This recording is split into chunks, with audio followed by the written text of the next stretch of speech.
In front of me is VIVO V50 and today I would like to show you how you can change sleep time to never.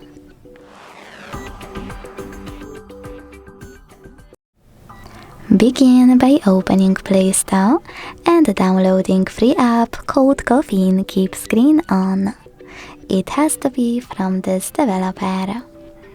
When your app is ready, launch it.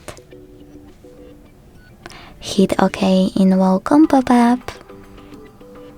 Tap on Timeout to make sure Infinite is on, and when you're done, go into Tab menu. Now you need to edit your shortcuts.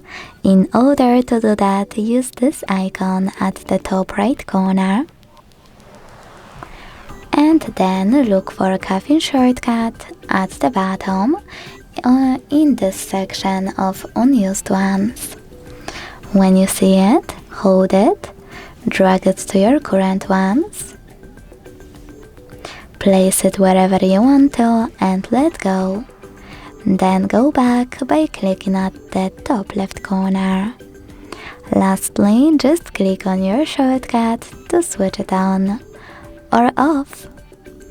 Thanks so much for watching. If you enjoyed this video, don't forget to leave a like, comment and subscribe. Bye!